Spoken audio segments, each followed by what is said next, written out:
আমাদের আজকের গল্পটি হলো দুই বউয়ের ঝগড়া। মা, মহারানীর বুঝি এখনো ঘুম ভাঙেনি? আমি জানতাম ও যা অলসার করে ওর ঘুম এত সহজে ভাঙবে না। তুমি বুঝি সকাল থেকে এক কাপ চাও পাওনি?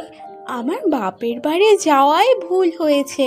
তোমাকে ছোটর ভরসায় ছাড়াই আমার ভুল হয়েছে, তাই তো আমি সকাল সকাল চলে এলাম। না গো বড় বৌমা, তুমি শুধু শুধু ভুল বুঝছো।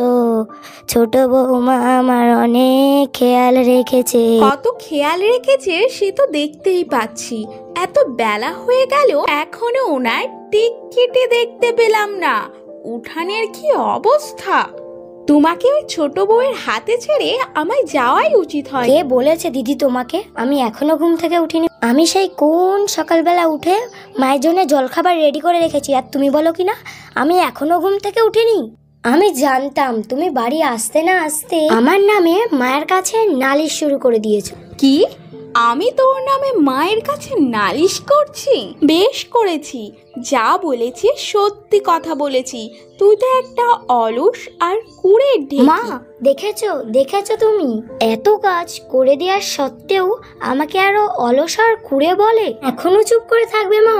আমি জানি তো তুমি শুধু বড় বৌমার সাপোর্টে রয়েছে। ছোট বৌমা, তুমি এখনো আমাকে ভুল বুঝছো। আমি তোমাদের দুজনকে সমান ভালোবাসি। এখনো দেখো বাচ্চাদের মতন কান্না করছে। ঢং দেখে আর বাঁচি না বাপু, যত সব ন্যাকামো। এইভাবেই দুই বউ সারাক্ষণ ঝগড়া করত। শাশুড়ি অনেক করে বারণ করার সত্ত্বেও শোনে না। এই সকাল হয়েছে, সকাল হতে না হতেই দুই বউয়ের ঝগড়া শুরু। বলি, আমরা কি তোমাদের জ্বালায় শান্তিতে একটু ঘুমাতেও পারবো না? কি ঝগড়ুটে বউ বাবা, পাড়ায় শান্তিতে থাকতে দেবে না দেখছি। দেখো গৌরীদি, এই ঝামেলা যদি না মেটাতে পারো তাহলে কিন্তু আমি জমিদার মশাইয়ের কাছে তোমাদের নামে নালিশ জানাবো। দেখো বৌমা, এসব খুঁটিনাটি ঝামেলা তো সব সংসারেই হয়, তা বলে কি জমিদারের কানে তোলা উচিত হবে?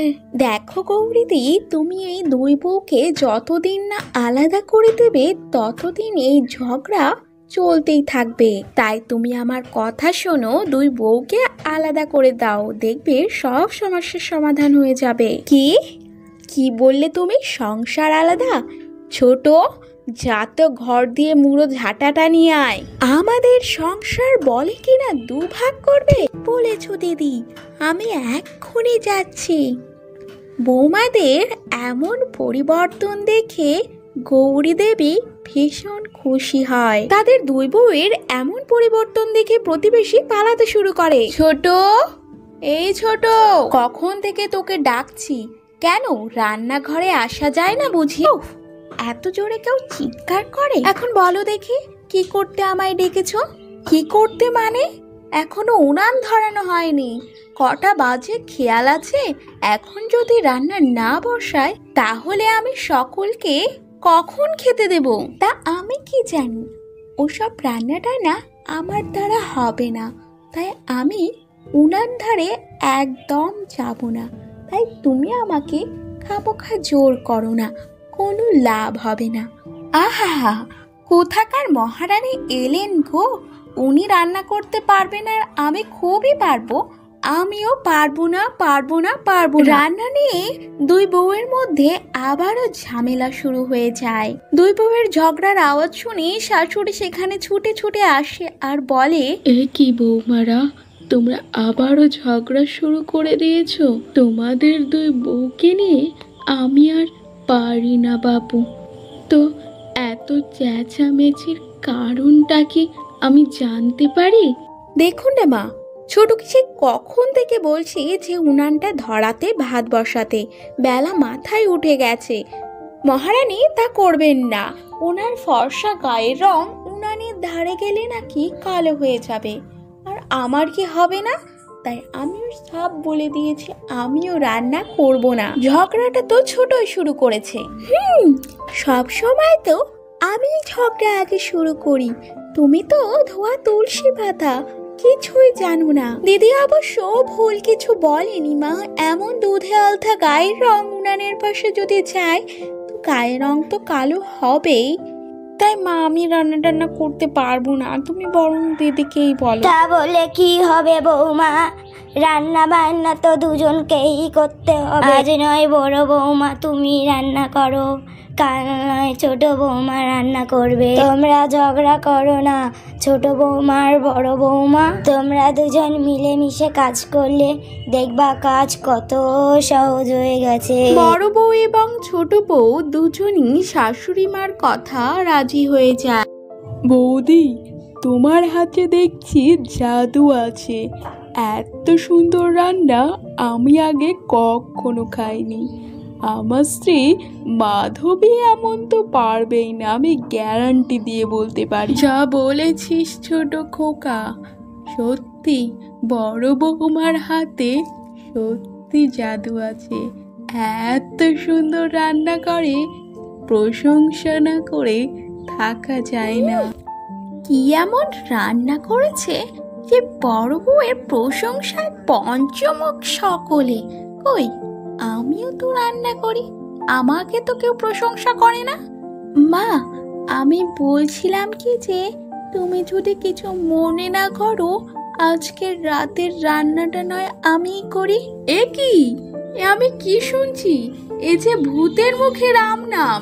তোর করা রান্না মুখে তুলতে পারলে হয়, তার থেকে বরং থাক। বড় বৌমা, থাক না সেসব কথা। ছোট বৌমা যে কালে রান্না করতেই চাইছে তো করুক না। আমার ছোট বৌমার খুব ভালো রান্না করে। বড় বৌমা, তুমি একটু ছোট বৌমার আশেপাশে থেকো, তোমাকেই তো ছোট বৌমাকে শিখিয়ে পড়িয়ে নিতে হবে। ছোট বৌমা রান্না করতে করতে হঠাৎ আগুনের ছ্যাঁকা খায় এবং ছ্যাঁকা খেতেই তুমুল চিৎকার। ও দিদি গো, কি কোথায় আছো? তাড়াতাড়ি আসো, দেখো আমি আগুনে পুড়ে গেলাম। তোরে ঘরে বড় বউ সেখানে ছুটে আসে। কি রে ছোট, কাঁদছিস কেন? কি হয়েছে বল আমায়, কোথায় লেগেছে? আগুনটা ফেল বলছি হাতের থেকে, সরে যা, তোরা রাঁধতে হবে না। দিদি তুমি আমার এতটা খেয়াল রাখো, অথচ আমি তোমাকে কত খারাপ কথা বলেছি, তার সত্ত্বেও তুমি আমাকে। না না দিদি, আমার কিছু হয়নি, এই তো সামান্য চোট হয়েছে। পাকা গিন্নির মতো আর কথা বলতে হবে না। আমিও তো তোকে কম কথা শোনাইনি বোন। আজ থেকে আর ঝগড়া নয়, এবার থেকে আমরা দুজনে মিলেমিশে থাকবো। বৃদ্ধা দুই বৌমার এমন মিল দেখে ভীষণ খুশি হয়। কি গো দিদি, তোমার মতো আমাকেও রান্না শিখিয়ে দেবে তো? আমি কিন্তু কিছুই জানি না। হ্যাঁ দেবখানি, আমি থাকতে আর তো রান্নার কিসের প্রয়োজন? তোকে আর রান্নাঘরে ঢুক। তাদের দুজনের এমন পরিবর্তন দেখে প্রতিবেশীরাও ভারী অবাক হয়। ওরে বাবা, আমি ঠিক দেখছি তো, দুই বউ আবার একসঙ্গে জল নিতে এসেছে। এই যে আমি আমার দু চোখকে বিশ্বাস করতে পারছি না। তবে একদিক দিয়ে ভালোই হয়েছে।